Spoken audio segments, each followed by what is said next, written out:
Hello everyone, Shavua Tov. Okay. It says to turn it over, but go ahead. Okay. No, it's okay. Okay. All is well. סנאודו לי לסובב את הטלפון. מה כי זה? אחר כך אי אפשר יהיה. זה בסדר, לך תשב, הכל טוב. אוקיי, הכל טוב. Everything is good. Perfect. Hello everyone and Shavua Tov. We're in Parashat Devarim. We're starting a new book. This book is called Devarim, and basically, as we said last week, these are the last words of Moshe before he takes off. Now, it gives us a precise date. The date of this, whatever it says over here, the date is mentioned on verse 3, the beginning of the parasha, chapter 1, verse 3 in the book of Deuteronomy, Devarim. It was 40 years after the Exodus, on the 11th month, the first day of that month, Diber Moshe bnei Israel, and Moses spoke to the children of Israel. How long? 5 weeks, till the 7th of Adar, when he took off. So, 5 weeks. It was not in this season, it was exactly 6 months from now, when we're talking about the date, right? So, here we are,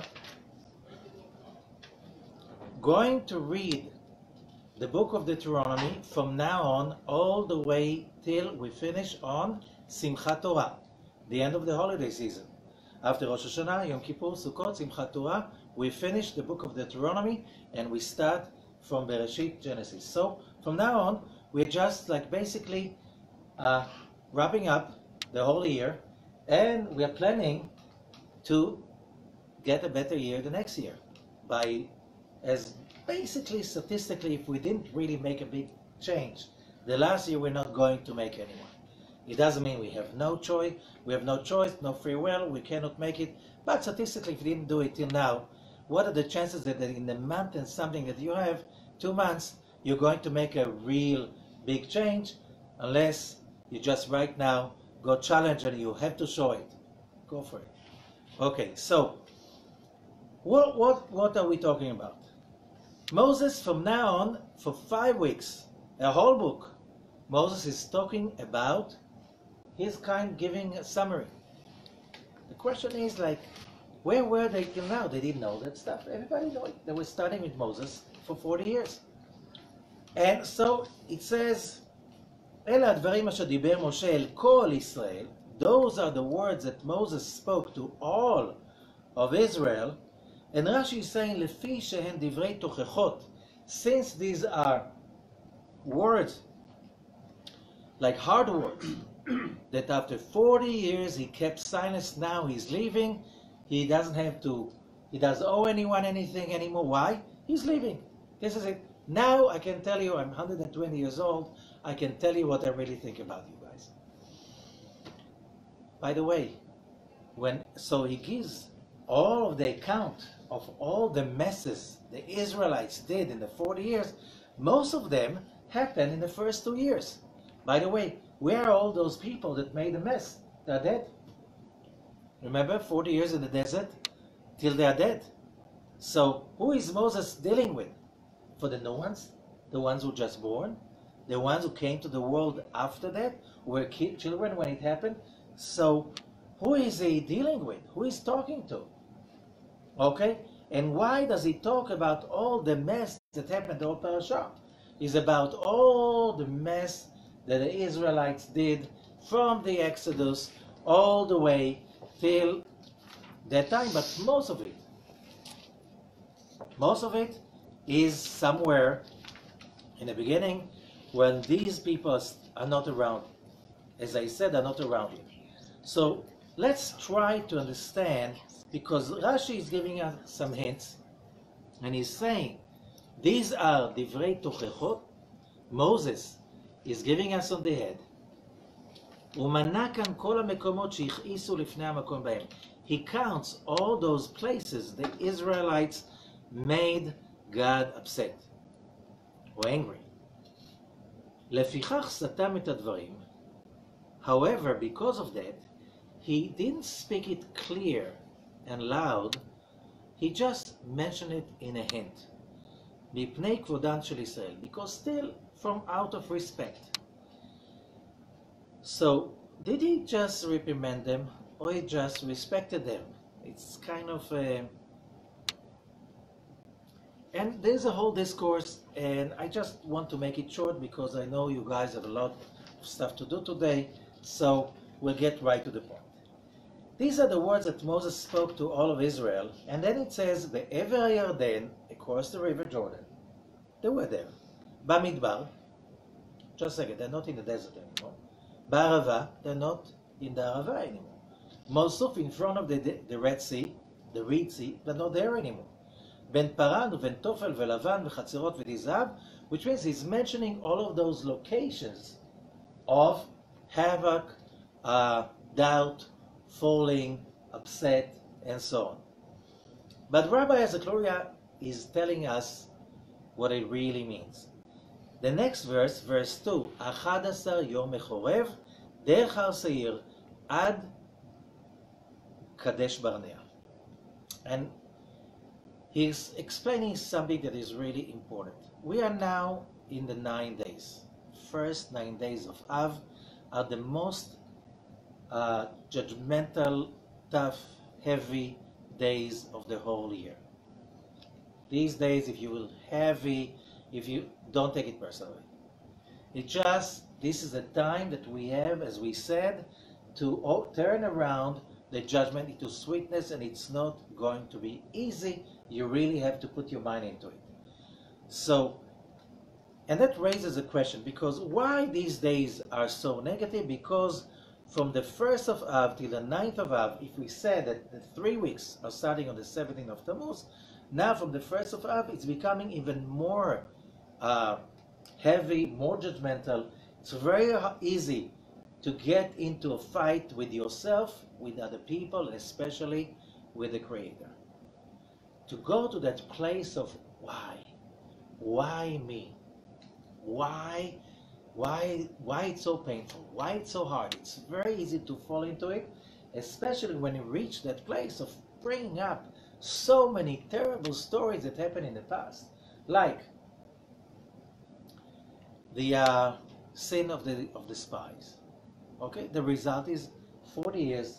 All the people that cried had to die in the desert, the men only, and only the younger ones could get in to the promised land. 40 years that every year the ones who reached the age of 60 had to pass on. Okay?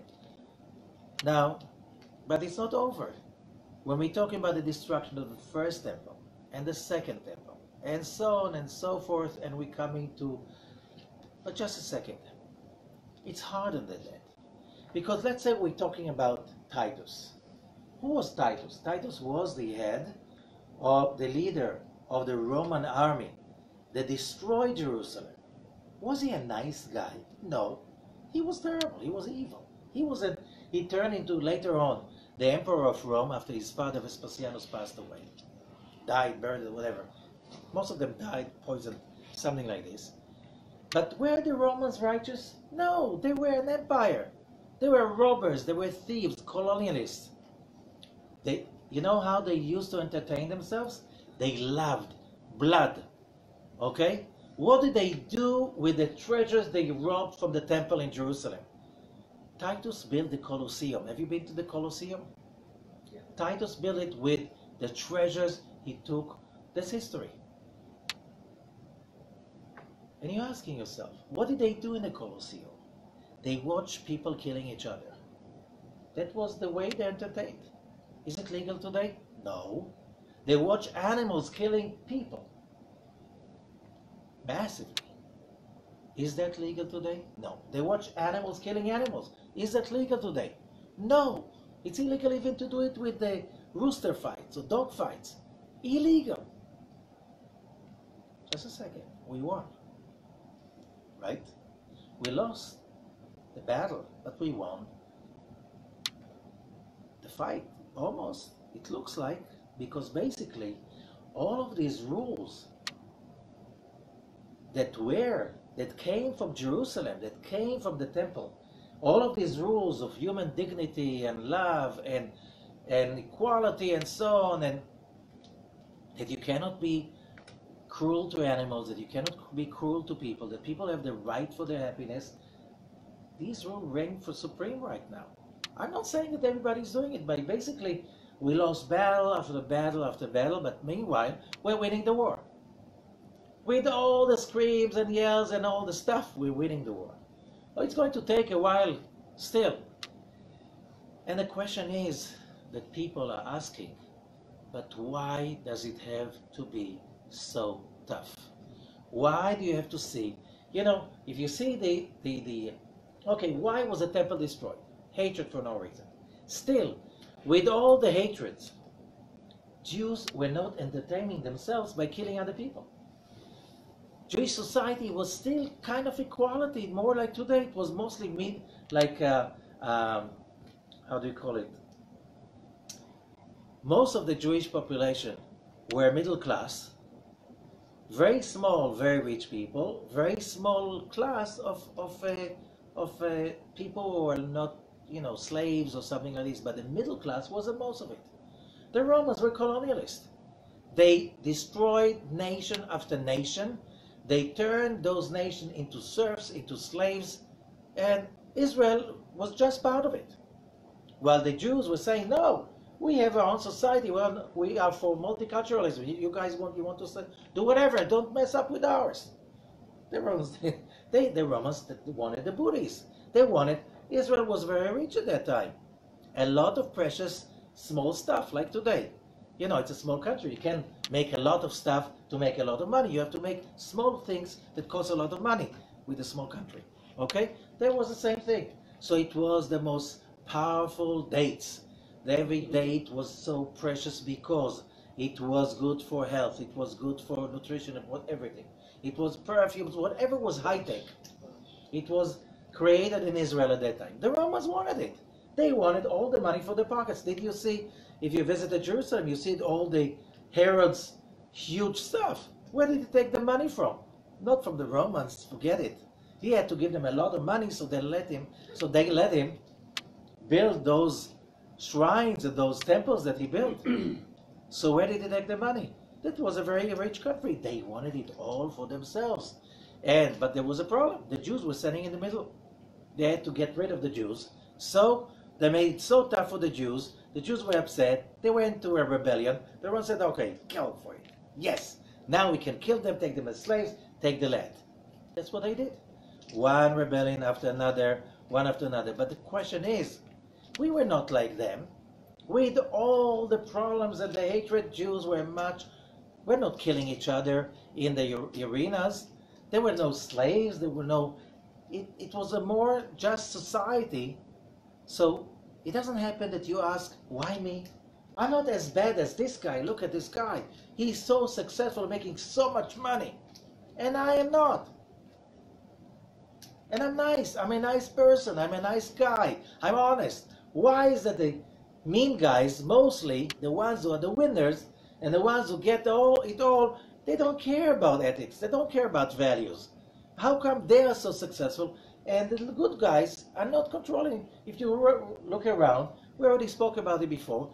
Why is it when you look around and you see who's ruling the world, the power, the money? Nice, loving, caring people? No, it's not. Why does it have to be so tough? And you know what? And only in the last century it became much easier than it used to be in the previous 5, 6, 7,000 years. Right? We are lucky. It's like, the bad guys are not as bad as they used to be. Most of the world. In big parts of the world. So not most. Big parts of the world. Okay? And that is the question. And that is the question that are here, that you look about all of these distractions and say, but we were not so bad as they were. Why they won over us and not the other way? Don't we ask this question deep inside, all of us? This is the question, is that where's justice? Where is justice? And here, Rabbi Azakluria is giving us an answer. When Moses is starting his speech, He doesn't give us a speech in order to get even. After 40 years, he shut up. You learn that that you don't really say something. If something is wrong, immediately. You wait. 1 day, 2 days, 3 days. Moses waited 40 years. Now, after 40 years, says, you know what? Guys, I'm leaving. Now I want to tell you. Want to know what I think about you? I'm going to tell you. Do you think that Moses really cared about that? The most important thing, that I finally said it. Finally I said it. So what? You said it. That means that you're wise? That means you're smart? That means you're going to get what you want because you just said it? No, I got it off my chest. Oh, yeah. Scientific research shows clearly that in the 60s, psychologists said you have to get it off your chest. You have to express your feelings. You heard that? Express your feeling. And then they found that by the 90s that this is terrible. That in companies, societies, families, everybody has to express their feelings. The result is it's like everybody is pouring the garbage in the social space. You know what happens? It gets dirty and smelly. And nobody likes it. So, you know what? You need to find a way to dispose those emotions not by exposing it to everybody else. You don't have to express your emotions. You know what? You should not. You should find another way to somehow dispose them before they kill you. And if you want to kill some others on the way, as you kill yourself, this is not recommended. Why? It doesn't work. It simply doesn't work. So what do I do with that? What do I do with all this negativity? What do I do when I feel there's no justice? When I feel that I deserve more attention, more good luck, then those people are not so nice as I am. Who doesn't go around with these questions? And where was God when? And why God lets him be a winner, successful, and so on, and I'm not, and I'm much nicer person than he is. And I pray much more, and I give more charity than he does, and so on and so forth. Who does not have this question? These questions are old as humanity. And this is exactly what Moses wants to teach us. How to deal with that, because especially these issues arise now, when people feel judgment, and when people do not have the patience to endure discomfort. That's when we fall apart. And when we fall apart, we lash on and against everyone. And as we said, when you blame somebody else, yes, you blame somebody, this figure. But this finger points at, God, why did you let him do that to me? But still, you have to look at 3 fingers points at me, which means what the majority says. You have to take responsibility, because blaming God, is too big to do. You don't mess with him. Okay? Don't start with that. Blaming another person, that you make him your God, because now you're dependent on this guy. But if you just find what is the judgment that those events arouse in you, now you can deal with it. And Moses explains why. So says Rabbi Ezekluya. And he says as follows. In verse 2, when it says, 11 yom mechorev derechar seir ad kadesh barnea. That sums up the whole parasha. Because the whole parasha is bringing those events, messy events, where things did not go right. Why do we have to bring them up? Okay, why do we have to bring them up? Because Moses wants to prepare us towards life. Maybe life is a rose garden. But in every rose garden, I don't know if you've been to a rose garden. I don't know if you were growing roses. Roses, they're very elusive. From afar, they look like beautiful and smelling, but you just try to get too close, and you're going to be wounded with the thorns. Roses have thorns. Very hard, strong, painful thorns when they get into your skin. Don't get too close. Life is a rose garden. You look around, it's very nice. You get in, you're going to get wounded and painful. Life is like a rose garden. It's elusive. So, why is it like this? So Moses is teaching us says Rabbi Zakluria, 11 yom מחורב דרך הר שעיר. 11 days from Chorev through Har Seir at till Kadesh Barnea. Which doesn't make sense. Why do I have to know that? And it's supposed to be something else, but why 11 days? Why do I have to know that? And the answer is, Rabbi Zakluria is saying, the Arizal, Moses wants to explain to us that in the beginning the world was perfect. We'll learn it many times. The universe was created by God in a perfect state. It was a one middle point, which means all is one. Everything is one. Everything is one, was one, and will be one. However, because everything was one and we were created in the image of God, we had a problem. I don't know, it's like we didn't have a problem over there, but we wanted to be as God because we were created in His image. And we wanted to be closer to Him by not being the effect, but being a co-creator. And therefore, we made the tzimtzum. We shut down the light and we created empty space. Empty space gives us the space to do some work so we can earn, we can work it out, we can become co-creators, we can go into a dark moment and say, let there be light. We're not here to get even. We're not here to have it nice. We're not here to have it comfortable. We don't have it here to have it simple and just and positive. We're here to find the darkness and to turn it into light. That's what they're here for. And Moses is saying, guys, you know, it is 40 years after we left Egypt. 40 years. You know, 40 years you ate the manna. 40 years we gave you protection by the clouds of honor of Aaron. Okay? You had water from the well of Miriam. 40 years we were flying on clouds, literally. But this is not the world. You know, every child, these parents are trying to make him, to make him shrouded by clouds of protection. But sooner or later, you have to leave home, you have to leave the nest, and you have to fly. And when you fly, whoops! The world around is not like your parents' home. Nobody cares for you. Nobody sees you. As a prey, maybe. As a prey, oops, and you're gone.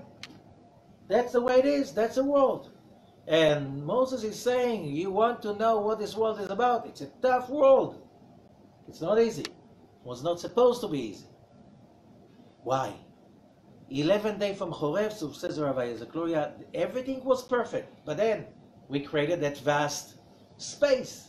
And the light of God was coming in through that line, and through the circles, and then one contraction after another, one curtain after another. And after a while, the vessel was coming closer, smaller and smaller, but the light stays always the same size. Till the light crushed the vessels. That's called Shvirat HaKelim. Shvirat HaKelim created the ability to work it out. Because the moment it messed it up, and messed up the two systems, the light system and the dark system, the pure system and the impure system, it allowed people to move up the scale from one level to another. You could be, as the Zohar says, you could be a villain that does some actions of righteousness. You could be a righteous person that does some actions of cruelty. The scale has been created by the shattering of the vessels. The moment there was that scale, there was a bridge between wrong and right, which means you can climb the bridge step by step. You can start by being totally wrong with a little bit, maybe tiny right, and make it a little bit better and better. When the vessels were broken, Rabbi Zakluria is explaining When the vessels were broken, it was divided in, first of all, it speaks about the 7 kings of Edom that reigned, were the kings, and then they died. Of course they died. Why do you have to tell us they died? Everybody died. You know, the Torah mentions the one who did not die, but it doesn't have to mention somebody who died because, you know, you assume he died. Okay, that's what happened to people sometimes. Okay? Sooner or later they die. We all. But what the Zohar is saying, we're not interested in what happened to the kings in Edom. We are interested about when these vessels are being fulfilled, the intensity of the light broke them. That means died. So there are 7 sfirot. It's called, it happened in Olam Adam Kadmon, in Olam Nekudim, in Olam Adam Kadmon. In the process of the light coming down through the circles, through the line, came the moment in which the light was too strong for the vessel, and the vessels had to shatter, to crush. Who crushed? First, there were 7 worlds who crushed. And they are called the 7 kings of Edom in Parashat Vayishlach in Genesis. That's Har Seir, the mountain of Edom. But then there were higher worlds. And these higher worlds were 4 other worlds that fell down. They were torn from above and brought down. And that's, you hear, remember, let's go back to last week's parasha about the Ana Bekoach. Ana Bekoach Gedulat Yeminecha Tatir Tzura, says Rabbi Ezekiel, Aleph Bet Gimel, Yud Tav Tzadik. What's the Yud Tav Tzadik? In the end, Yatatz, shattering. These are the 7 worlds that were shattered into many, many tiny pieces. And those pieces were spread around, and now as humanity, we are playing hide and seek. We have to look for our light and collect it. And simply collecting it and collecting it and collecting it. That's what this world is about. It's called berur, sifting through life and collecting those holy, precious sparks. Whenever we create something positive, something of value, we elevate one more, or sometimes it could be really powerful, a lot of positive sparks. So as I said last week, it's like when a government has a big project to be done, too big, let's say you want to build a wall between Mexico and the US. You cannot give it to one contractor. You have to give it, you have to set the bid for a lot of contractors. Each one of them is getting part of the wall, right? That's exactly what the Creator did. He gave each one of us one contract. So each one of us is a contractor. My job is not your job is not your job. Everybody has his own job, but together we are working on the same project. What is this project? Collecting all the broken, lost pieces of light till we bring them all together, and then the truth is going to be revealed. The truth cannot be revealed before that, because who's going to work? Till the last moment, the veil is going to be there. The illusion has to be there, because it doesn't have any value when you know the truth. Oh, this is easy, I can do it. This has no value, no pain, no gain. That's when it happened. So, the broken 7 vessels, 7 kings of Edom, these are, you fix them when you say, Ana Bekoach Gedulat Yeminecha Tatir Tzura. We bring it back to unity, says Rabbi Ezekiel. On the 2nd verse, when we say, Kabel Rinat Amecha, Sagveinu Tareinu Noah, what's the first 3 letters? Kra. This is talking about the other 4 worlds that were torn from above and brought down below. We have to bring them back and amend them again. How many altogether? 4 upper worlds, 7 lower, together 11. This is the job. 11 days from Chorev. What's Chorev? Chorev could be read, yes, that's a Mount Sinai. No, but so why? But it's Mount Sinai. Why call it Chorev? What's the shoresh, the Hebrew root for the word Chorev? Chet Reish Bet. חורבן, disaster, להחריב, destruction. All destructions are coming from that. All destructions. So, whenever you have a destruction, it means another cycle is starting of collecting the sparks. And little by little, humanity is getting better. Oh, we're not supposed to see it's getting better. Why? Because each one of us is getting exactly the project he can deal with.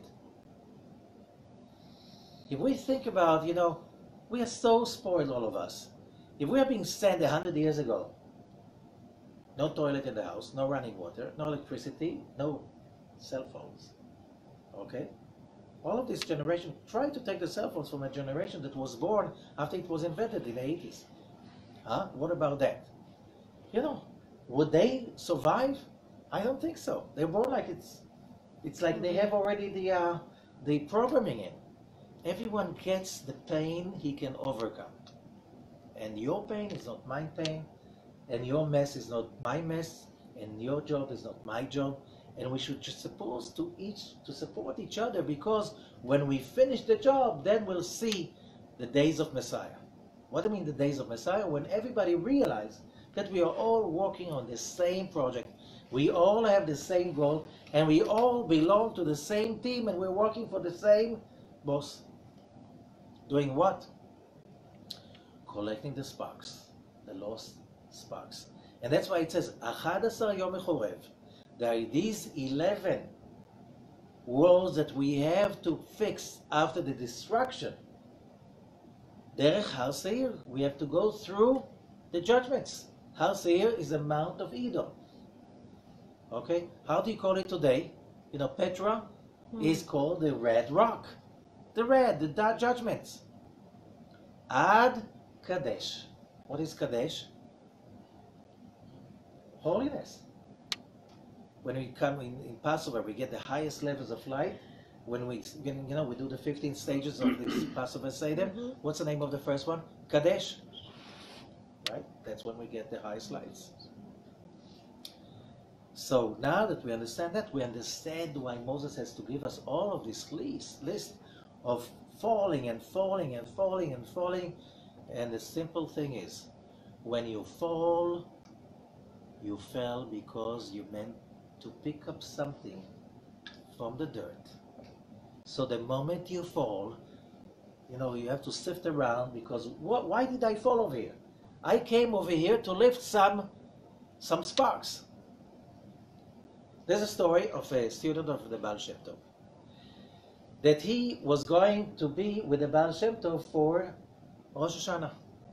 He had to take a boat to sail, and he sailed, and something got into him that he has to take a shofar. He's coming to Baal Shem Tov, but you should take a shofar on the way.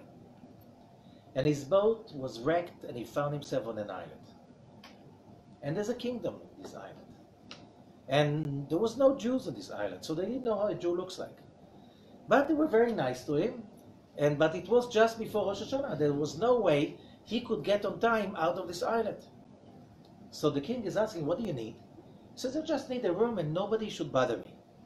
And then he did Rosh Hashanah by himself. He did all the prayers. And because he was so obsessed, why is it I'm not worthy enough to be with my rabbi? He was praying from the bottom of his heart. He was crying. And when he blew the shofar, the whole island, where the king was standing outside, astounded, because the noise and the cries and the prayers and the singing was so amazing. When Rosh Hashanah was over, there was a ship he could take, and he reached back into Europe and came to the Baal Shem Tov in Ukraine, and he sent to the Baal Shem Tov. The Baal Shem Tov says, thank God you made the mission. He said, what? He said, why do you think your ship was wrecked? Why do you think you arrived to that island? There were sparks in that island. They were stuck over there from the falling of the 7 kings. But because you went over there, and you're so righteous, and you did it from the bottom of your heart, and you prayed so hard to fix all the judgments, you elevated, by the blowing the shofar, all the lost sparks of that island. There's no need to fix anything in that island. It's complete. We can move on. You can move on. And a lot of times, we find ourselves stuck. We're stuck in a situation, we're stuck in a location, we're stuck in a job, we're stuck, and we feel that we're suffocated. And you know why we're stuck? Because of these judgments. And the only way to get out of that is do your best to fix the judgments. Is working on yourself. Is using the Ana Bekoach, using prayers, blowing the shofar, whatever you can. Charity, doing good to others, realizing what is making you stuck is those broke, falling sparks that are stuck in the klipot, in the darkness. And by us making the effort to become the best we can become, when we do it with zealousy, with excitement, with enthusiasm, we can pull those sparks out. You know what happens when you when you sift all of these lost sparks from that place, from that situation? Miracles. No time. You get an invitation to another job. They fire you and they send you another country. Wow, within no time, what happened? Did it really happen?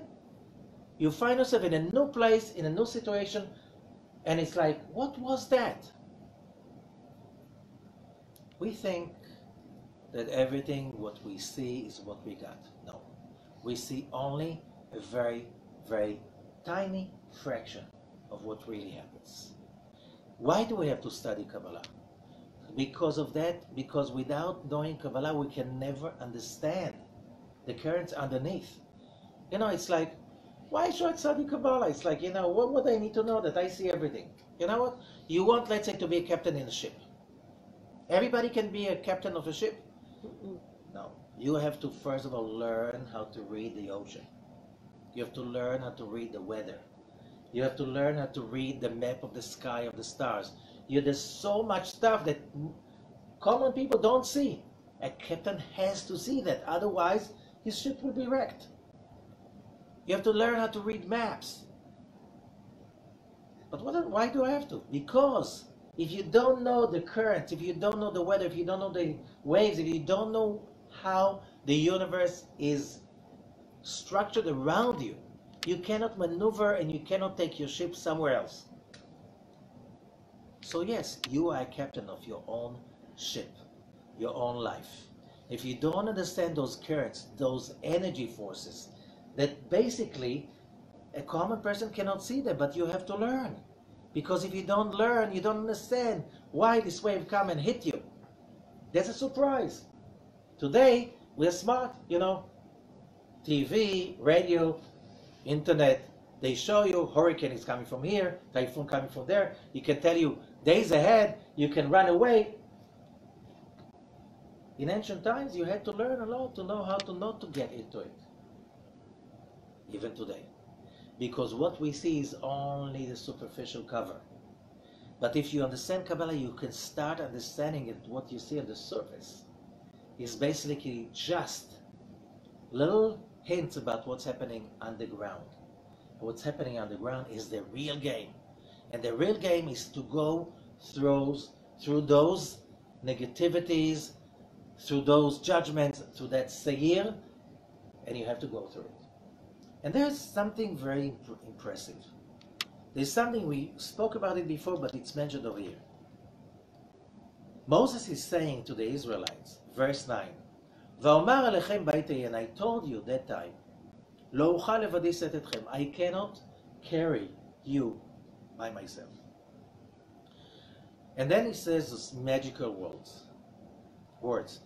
Verse 10, "Hashem Elokechem yirba etchem v'yinchem hayom kikochvei hashamayim la'ov." The God, your Lord, made you multiply, and you are now many like the stars in the heaven.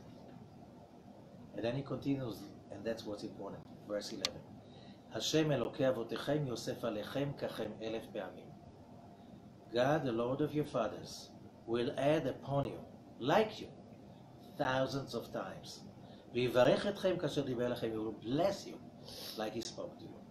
And the Zohar says we learn from there that whenever you mention somebody's blessing, whenever you say, "Oh, it's so good that you have this, and I'm so happy for you that this is good for you, this is going for you, this is happening for you," you have immediately to mention, and I wish you that whatever you have, you'll have even more than that. Because if you don't do that, you shut down. It's like, those people who do not know. And they say, oh, I wish you're so great. I wish you stay always the same. If you're a spiritual person, it's like you have this quench inside. It's like, what? You hate me? You want me to stay like this? So why do you have to wake up tomorrow in order to live today all over again? Without any hope, it's going to be better. And that's Moses is teaching us. Whenever you tell somebody, first of all, when you speak to somebody, you always have to focus on the good. Why? To empower the person to be able to be successful. And it's like, last week I just read this research that was done in the Technion in Israel, and they found out about among mice, with cancer, the moment they feel happy and excited about their lives, you can shrink the cancer in 50% in a few days. I saw this happening in my eyes with people. When you give focus on a person's positive, and you give them that power, and you know what? That was published in a book, Dean Ornish, Love and Survival, that was a bestseller in the 90s, and he showed proofs, scientific proofs. If somebody is sick and is a member of a community, and if he's a member of a spiritual community, his chances to heal are so much higher. When you have a community and everyone says, you can do it, we're with you, you're not alone. Just to feel that I'm not alone, just to feel that people approve of me, just to feel that people support and they trust me that I'll be able to do that, that has so much healing power. You know what? We need approval. And when somebody says to you, this is so amazing what you achieved, and I wish that this is only part of your achievements, God will make you 10,000 times even more successful than what you are right now. What do you do in that moment? Says the Zohar, you open the channels of blessing, not just for that person, but especially for yourself. And when you shut it up to the person, says, I wish you never change, you shut it to yourself. So you have even to know how to be nice to others, and how to approve of somebody else's success, and how to be excited about somebody else's success, because when you support somebody, you support the whole universe, you support the whole plan, the whole program. Okay, so now that we understand that, we still have to understand why this coming Shabbat, which is the Shabbat, which is called Shabbat Chazon. It's not called Shabbat Devarim, it's called Shabbat Chazon. Sometimes the Shabbat has another name, and this is one of those, because the Haftarah, which means you read the Torah from Devarim, but the Haftarah, which means you read from the prophets, and that's called Chazon Yeshayahu ben Amos, okay? Chazon, the vision of Isaiah. So it's called Shabbat of the Vision. Why calling Shabbat of the Vision? Why not something else? And here comes, and especially this Shabbat, here comes, a lot of Kabbalists say this coming Shabbat is more powerful than any holiday. More powerful than Rosh Hashanah, more powerful than Yom Kippur. It is so powerful, it has an immense power, and I'll explain why. I'm just going to read from the Ohev Israel, the Rabbi of Opt. Then he says about Shabbat Chazon. אשר שבת חזון הוא יותר גדול במעלה מכל שבתות השנה. First of all, he says this Shabbat is stronger, more powerful than all the Shabbatot of the whole year. What? This is Shabbat during the 9 days. And not just this Shabbat is on the 9th of Av itself. הדרך שנשאלתי פעם אחת לבאר המדרש, לאיזה מדרש? דהית שם, לא היה יום מועד לישראל, כיום שנחרב בית המקדש. עד כאן. לאיזה מדרש it says that there was no holiday to Israel like the day that the temple was destroyed. What? The day that the temple was destroyed was the biggest holiday? How can you say so? And Rabbi Isaac Luria adds, and he says, the Midrash is saying, they cover it with secrets. And they say that on the moment when the Romans entered the Temple Mount, on the 9th of Av, they butchered everyone. There were rivers of blood. And now in the findings of the excavations in Jerusalem, you can find the evidences for the huge massacre that happened. Hundreds of thousands of people were murdered by the Romans on that day. Rivers of blood. Whoever tried to run away, they were looking for them under the ground and killing them. And a lot were taking as slaves also. And that's how the Jewish community in Rome became so big, because they went into Rome. The Jewish community in Rome bought them out, gave them freedom. Some of them stayed slaves. But that's how the Ashkenazi community started in Europe. And from Rome, they started to climb up into Europe. However, it says when this massacre is happening, and the sages, these righteous people that were facing that, they thought this is the end. It looks like it's the end. Game over. Our game is over. And then the temple was set on fire. And when they saw that the temple was set on fire, it says, Rabbi Zachariah is saying, they saw the Heichal going on fire. And they have been consoled, and they said, Mizmor le'asaf ba'u goyim lenachalatecha. They say the psalm, the nations came into your home. And Rabbi Zachariah said, Mizmor? Mizmor is a praiser. Should be kina, lamentation. No, they were happy saying that. How could you happy saying that when you see this disaster happening around you? When you know it's the last time you see the temple, who knows for how many years, thousands of years. But Rabbi Zachariah is giving us a hint. He says, Shenitzta, it says in the Midrash, Nitzta esh b'heichal.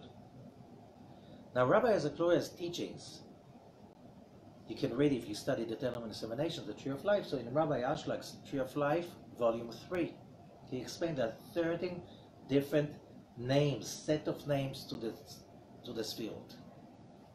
Keter, Chochma, Bina, Zerpir, Malchut, Yevadam, Kadmon, Atzilut, Bria, Yetzirah, Asiya. It's not the time to explain each of them, but there are 5 levels that basically are really 10.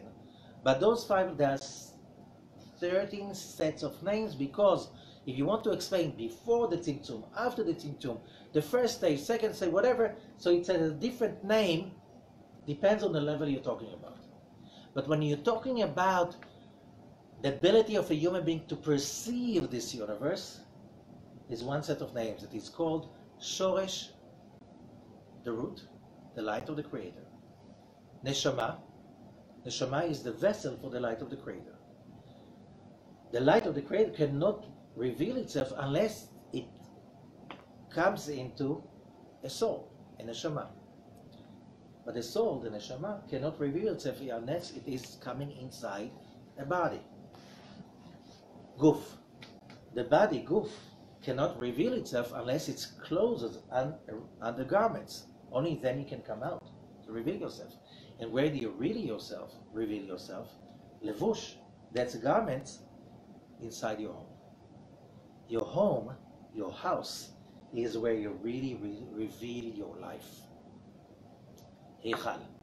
Heichal, same letters as Hakli, the vessel. So, we're talking about the core of everything is the light of the Creator, Shoresh. Now, the vessel to reveal that is the soul. The soul needs a body, which is its vessel, Guf. Then, the garments, Levush. The body needs garments to reveal itself, and it needs a house, the Heichal, the vessel. So when we're talking about the Heichal, we're talking about the 5th layer of reality, which is the 0.0000001% of reality. It is what we physically see with the eyes.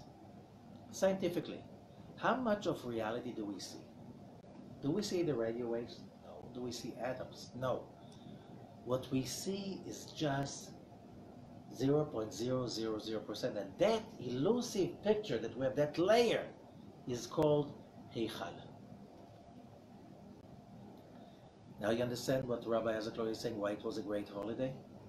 When they saw that only the Heichal was burnt, but the Shoresh, Neshama, Guf, Levush, which means that 99.9999% of the temple is still standing till today.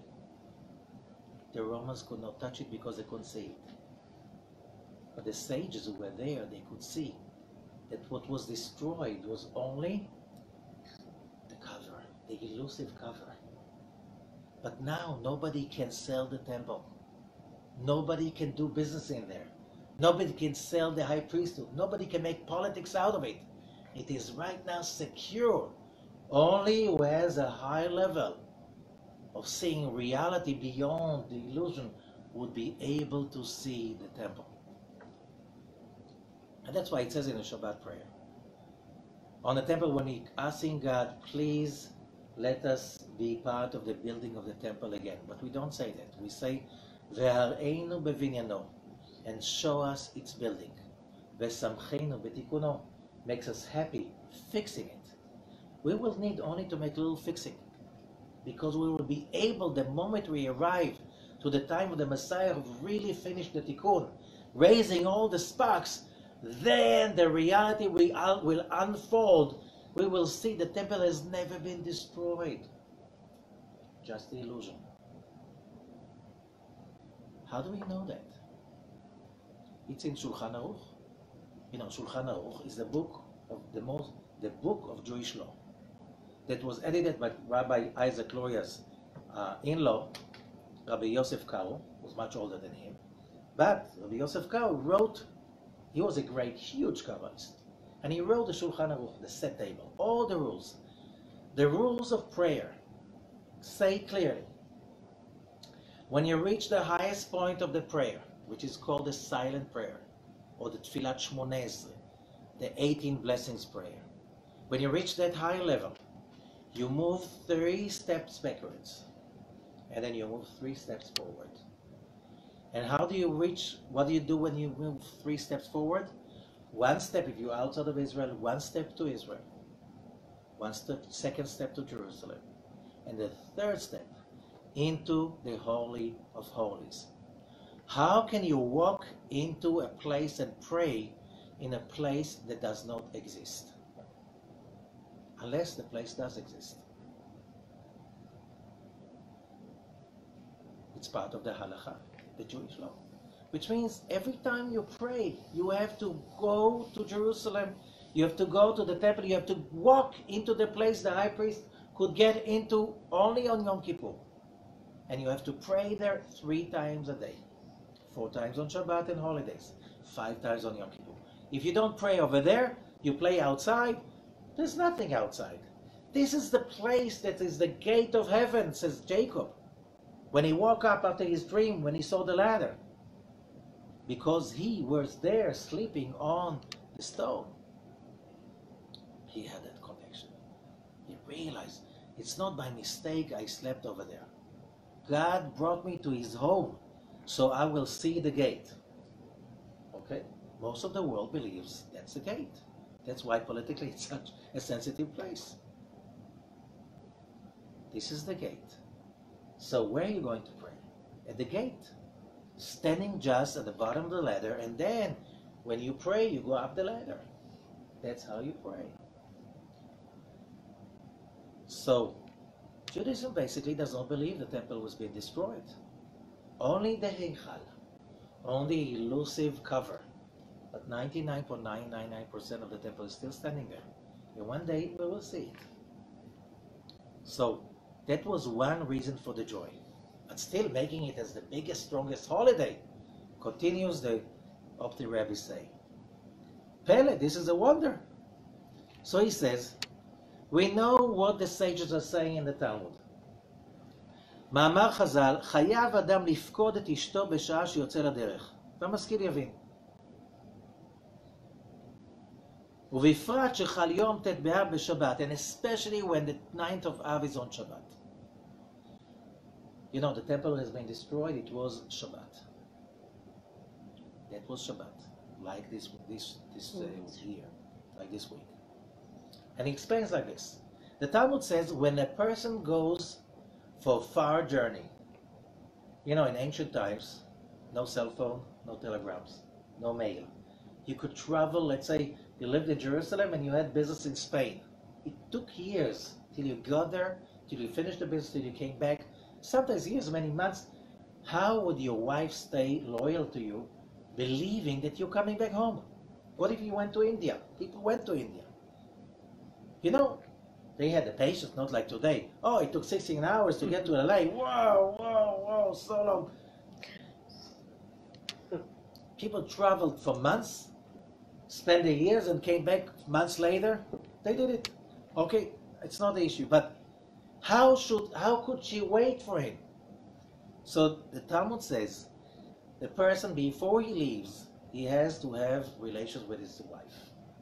And God will help him to give him the power that he will instill into his wife, the power to be still hopeful. Doesn't matter how many years will pass by. What's the hint? On Mount Sinai, we learned there was a wedding. That's why everybody dressed white and so on. It's a wedding. Who's the bride? The nation of Israel. Who's the groom? The Holy Blessed be. So, if that was the wedding, the destruction of the temple was a day that the bride and the groom are separated for many years. So the Creator had to come and create that union on that Shabbat. And the union had to be so strong that it could last for 2,000 years. You know, on Rosh Hashanah and Yom Kippur, we get the light and the power and the life force for 1 year only. On that Tisha B'Av, the 9th of Av, the year 70, we got the power for 2,000 years. What's the proof? We're here. We're back. It worked.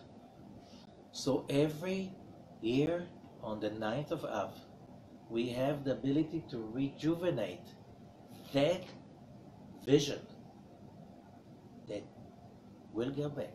We'll be back home. There's a story about Napoleon, that he was passing by the synagogue in Paris on the 9th of Av. And he heard crying and wailing. And he went inside and said, what happened? He said, the temple was destroyed. He said, when was it? He said, 1800 years ago. He said, if those people can cry like it happened today, it means it's going to happen again. They are going to come back home. There's no doubt about it. And he had a dream that he's going to take over Jerusalem and he's going to rebuild the temple. He didn't make it. It was not the time. But still. So do you understand what does it mean? Why it's called Shabbat Chazon? Rav Ashlag says, what is aging? Giving up. Giving up hope that it's going to be better. As long as you have a vision that things are going to get better, you're still young. You still have the power to overcome any challenge. You still have the power to fall, sort around, look for the sparks, pick them up, and move up and climb over again. 7 times, a righteous will fall and he will get up. That's what a righteous person is about. Do you understand that the strongest anti-aging power we can get on this Shabbat? The power to never give up. To always stay young, hopeful, with a huge vision that the world is going to get better and our lives are going to get just better. That's why it's called Shabbat of the Vision. And it's connected to the sign of Leo. Leo in Hebrew is Aryeh. Aryeh is also the same letters as Re'iyah, vision. And we know that the sign of Leo can see stuff that others cannot see. They can see farther than others. We get an injection of a positive, clear vision of the future this Shabbat. Don't miss it. Don't miss the opportunity, because This is stronger than Rosh Hashanah, stronger than Yom Kippur, because it's not just for a year, it's for thousands of years. Can you imagine how much power is injected on that Shabbat? Shabbat Chazon, and especially when it is on the 9th of Av. So happy Shabbat Chazon for all of us. And be connected to the positivity. But, so some people say, so if Shabbat is so powerful and so positive and all the energy can come in, why do we have to fast on Sunday? You have to give something to Satan. He still has his work. We didn't finish. He needs to get his share. And that's why on his day, you sit low and you wait till it's over, because part of the tikkun process is patience. That evil sometimes is stronger than you, and you just have to lower your head down, sit on the ground, wait till it passes over your head, then you rise all over again and you continue the fight. Because finally, the light is much stronger than the darkness. We all know that. However, the darkness has much better PR than the light. And that's why we believe him so much. All his success is just because we really believe him, that he is stronger. The moment this PR is over, we just discover his uncover. We uncover him. And we know that it's only fake. It's just fake. But we have to go through all the judgment till we come to Kadesh, till we come to real holiness. And that's our job. And this is what these 9 days are about. Learning how to really keep low and knowing it's going to become better. And the peak is on this coming Shabbat. All the best. Shavua Tov for all of us.